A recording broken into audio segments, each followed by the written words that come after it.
I was once told that women lose their value after 30. It literally drops in half. I was 29 and I had 6 months before I turned 30. It was during a podcast with the late Kevin Samuels, and I argued with him. I got pissed off with him. I couldn't help but think about what my boyfriend at the time was thinking because he was a huge Kevin Samuels fan. Anyway, today happens to be my 31st birthday. That boyfriend and I broke up. I got over a year of therapy, started doing music, started doing my own nails, taught myself how to sew so I can better my swimsuit company, started my passion projects of giving back. Honestly, I don't know what value he was referring to. I'm pretty sure it was something about being in the dating marketplace or some bullshit. Let me tell y'all something. I don't give a fuck what y'all think about my value because I place value on myself. And for my fellow women out there who are younger than 30, older than 30, or being told that we exist solely to reproduce, fuck that. Your value is what you make it. I don't care how old I am. I care about how old I feel, how old I look, and how wise I'm becoming. Because baby, with age, I don't hesitate to set boundaries. I know my worth. The enemy wants you to think otherwise so you can rush into situations that are not for you. And now, for the moment all you motherfuckers been waiting for. All my flip mode niggas rise and await for the most powerful event to occur. The coming!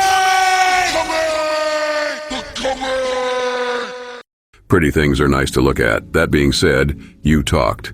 You opened your pie hole and, talked. Like, really said something you thought was important. To whom, I don't know. I can make $1 million bet that what is in your head is of no concern to anybody but yourself. Yeah, you can say that you are being objectified by the statement itself, but consider that is the bulk of what you present to the world through social media. We don't need to talk about your appearance, but we do need to talk about your lack of emotional maturity.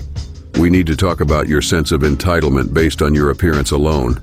And we need to talk about your overtly masculine superiority-inferiority complex. Pretty things are nice to look at, not so much to listen to, especially in this arena some of you would refer to as the sexual marketplace. Looking at you made me think about my time on the West Coast and all the unobtainably beautiful exotic women that littered the place. I can't count the number of stunning women I saw in a 29-year period of time. Listening to this video clip of you expressing your true feelings reminded me of something crucial that I remembered during that time. Those exotic, show-stoppingly beautiful women didn't say shit in the presence of their high-value men. These women who were living off their looks were comfortable playing the background. They were comfortable only being called for sneaky links and the occasional stroll down the red carpet, sometimes alone with a room key and their purses for later that night. These women were comfortable in their luxury apartments or condos, only required to unlock the door, walk to the bedroom and bend over when their sponsor showed up to collect on his end of the Faustian deal. Their bills were being paid with frills and extras. They never had to ask for shit.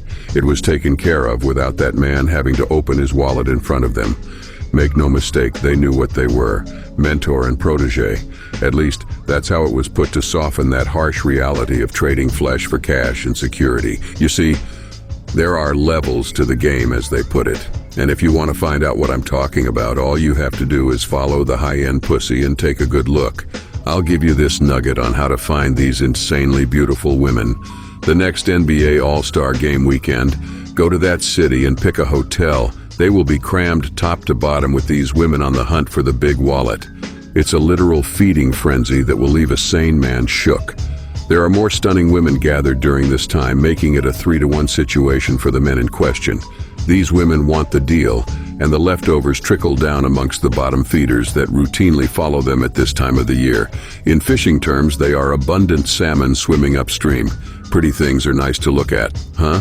So you present as a woman of culture and style, an anomaly to male noobs who can only get close to you by looking at your umpteen million thirst traps posted on social media. You're supposed to be a businesswoman, but you damage your brand by talking, telling the faceless masses how you feel and exposing your soft underbelly. No one cares what you have to say, miss. They just want to look at you, your face and body, your backside to be more specific. Yeah, You can call your visual constituents simps, but we both know they are the engine that runs your machine. You need them, miss. But you talked. From a business standpoint, the post weakened your brand because it took some luster off of you, like cutting a slice of cake, eating it, and noticing the empty space left behind. Then you just keep eating more until it's gone. It's food. Talking made you go from color to black and white. In layman's terms, you now present as an ordinary run-of-the-mill, basic female underneath the skin, utterly childish and hypersensitive enough to take shots at a dead man years afterward. You're human, and that should be a compliment. On you, it's a dagger shoved deep in your ego, miss. We know who you are now. I would ask you that question that serves as an insult when it comes from the lips of black women. I would ask you, who hurt you? But we already know the answer, ma'am. Kevin Samuels.